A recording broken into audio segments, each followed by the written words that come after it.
ಬಾರಿ ಇದೇ ಊರಲ್ಲಿ ಸುಮಾರು 47 ಓಟ್ಗಳಿದ್ದಂಥ ಸಂದರ್ಭದಲ್ಲಿ ಕೆಲವೇ ಮಾತ್ರ ಜನರು ಓಟ್ ಹಾಕಲಿಕ್ಕೆ ಅವಕಾಶ ಇದೆ.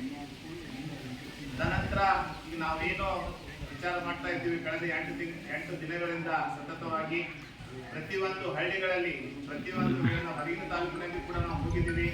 ಅಭೂತಪೂರ್ವವಾದಂತಹ ಬೆಂಬಲ ನಮ್ಮ ಈ ಚಾನಲ್ಗೆ ಸಿಗ್ತಾ ಇದೆ. ಅದಕ್ಕಾಗಿ ನಮ್ಮಲ್ಲಿ ಹೆಚ್ಚಿನ ವಿಷಯನ ಹೇಳದೆ ನಮಗೆಲ್ಲ ಗೊತ್ತಿದ್ದ ಮಾಹಿತಿ ಯಾವ ತರ ಆಡಳಿತವನ್ನ ನಡೆಸ್ತಾ ಇದ್ದಾರೆ, ಕೇವಲ ಒಂದೇ ವರ್ಗಕ್ಕೆ, ಒಂದೇ ಕುಟುಂಬಕ್ಕೆ ಸೀಮಿತ ಆಗಿರುವಂತಹ ಈ ಅಧಿಕಾರವನ್ನ ತಾವೆಲ್ಲರೂ ಕೂಡ ಮನಸ್ಸು ಮಾಡಿ ಹೋಗಲಾಡಿಸಿ ಬರುವಂತಹ ದಿನಮಾನದಲ್ಲಿ ಹೊಸ ಈ ನಮ್ಮ ಪೆಣಲಿಗೆ ತಾವೆಲ್ಲರೂ ಆಶೀರ್ವಾದ ಕೊಡಬೇಕು, ತಾವೆಲ್ಲರೂ ಕೂಡ ಈ ಬೆಂಬಲವನ್ನ ವ್ಯಕ್ತಪಡಿಸಬೇಕಂತ ತಿಳ್ಕೊಂಡಂತ ಈ ಸಂದರ್ಭದಲ್ಲಿ ಹೇಳುತ್ತಾ, ಯಾಕಂದ್ರೆ ಬಹಳ ಮುಖ್ಯವಾದದ್ದು ಈಗಾಗಲೇ ಹೇಳಿದ್ದಾರೆ, 14 ಜನರನ್ನು ನಾವು ಆಯ್ಕೆ ಮಾಡಬೇಕಾಗಿದೆ.